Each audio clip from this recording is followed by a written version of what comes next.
Prabowo ini baik banget. Dia ingin semuanya tuh masuk kabinet kecuali Bang Margarito. Bisa aja ntar ngomongnya. Semuanya masuk loh Bang. Yang baru 9 bulan ngebelain Prabowo tuh masuk. Yang udah dari 2014 ngebelain Prabowo belum tentu masuk. Aduh enggak, saya enggak jorok gitu. Ini lagi cerita. Tapi wajar loh. Jadi kalau main bola, sepak bola itu ada yang main dari menit pertama. Kemudian di menit-menit injury time ada yang masuk pemain pengganti, dia yang ngegolin. Nah yang diingat itu ya pemain pengganti yang ngegolin. Yang dari menit pertama nggak diingat ya lo nggak ngegolin, gimana caranya mau nginget. Jadi ya kalau saya mah biarin aja gitu. Jadi sabar ya Bang Margarito. Iya. Soalnya saya sama Bang Margarito kan sering ngobrol ya. Jadi saya pikir ini kakak saya aja. Jadi saya ketawa-ketawa lah. Nah, kira-kira apakah benar akan ada reshuffle dalam waktu dekat? Apakah benar ada kabinet 100 hari? Lantas, kenapa kemudian Pak Prabowo tidak dari awal membentuk kabinet yang diharapkan oleh rakyat sudah bagus banget. Seperti waktu 2019 dia umumkan itu. Itu kan pertanyaan besarnya. Ini lagi-lagi ya, saya kembali lagi ke standing point awal saya. Saya tetap memberikan kepercayaan kepada Prabowo dan kabinetnya untuk kerja, iya.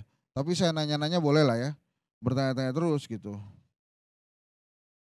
Nah balik lagi, jadi ini sebetulnya kabinet beneran atau kabinet pencitraan atau kabinet cari selamat di awal? Ataukah memang sudah disiapkan kabinet yang asli? Yang nggak pakai ketidar lagi gitu. Jadi yang ditidar-tidar ini yang akan ketidar mungkin digojlok ya. Untuk mengerti betul bagaimana Pak Prabowo nanti kabinetnya bekerja. Ya saya setuju apa misalnya tadi dibilang oleh Henry bahwa ya ada beberapa. Tadi yang Henry bilang salah satu menteri yang menggunakan kop surat, nama surat itu untuk kepentingan dan tanda petik bukan kepentingan kementerian, saya rasa itu perlu dikenali karena begini Bang Karni. Pada waktu perdebatan tentang pasal 17 ini di BPU PKI pada waktu itu, tahun 65, Bung Hatta bilang menteri itu bukan kepala departemen, bukan kepala administrasi, dia itu pemimpin yang dengannya memberikan panutan. Itu Bung Hatta pada waktu perdebatan tanggal 15 Mei 1945 utus pasal 17 itu.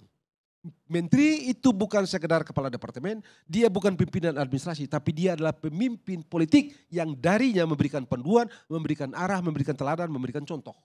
Nah pada titik itu saya rasa memang beralasan untuk melihat soal yang tadi Hensat bilang tadi sebagai bukan soal biasa-biasa saja, tapi itu suatu soal luar biasa. Apalagi diletakkan dalam kerangka pidato Pak Presiden yang begitu hebat, begitu menggelegar gitu ya. Kayaknya Pak Margarito itu lebih cocok jadi. Saya mau nanya Bang. Menteri HAM apa Azazi. Itu yang semua tanya. Itu kalau Presiden ELC menjadi Presiden Republik Indonesia, kita udah ketahui nih. Bang Margarito mesti tahu sejarah juga. Seminggu lalu Bang Kodari itu duduk di situ.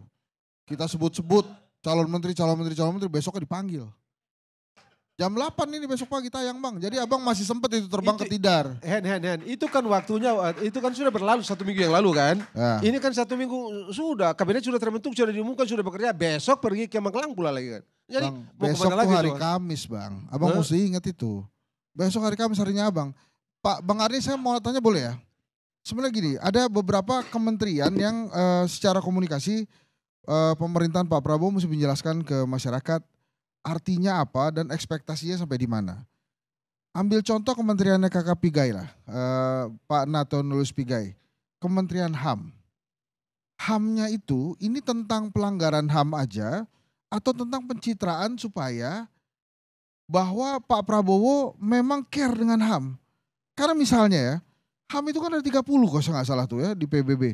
Hak untuk belajar, hak untuk memiliki properti dan lain-lain dan lain-lain. Bagaimana bila ada orang yang tidak bisa belajar, kemudian tidak mendapatkan pendidikan, lapornya ke Pak Natolius Pigai. Saya ini secara HAM dilanggar oleh negara ini. Atau yang tidak punya properti. Saya ini secara HAM dilanggar nih. Pusing itu Pak. Jadi saya mulai mengerti kenapa dia butuh 20 triliun. Karena memang pekerjaannya banyak betul. Silakan Bang. Dia butuh 20 triliun itu kan dia bilang sendiri itu bikin universitas hak asasi manusia pertama di dunia. Jadi masuk akal juga kalau dapat 20 triliun itu dia butuh tapi itu. karena HAM-nya kan terlalu luas Bang. Dia mesti jelaskan. Rakyat Indonesia, Kementerian HAM saya ini untuk menyelesaikan persoalan yang ada kaitannya dengan HAM. Kalau Anda ini merasa HAM-nya tidak dicukupi oleh negara, jangan lapor ke saya.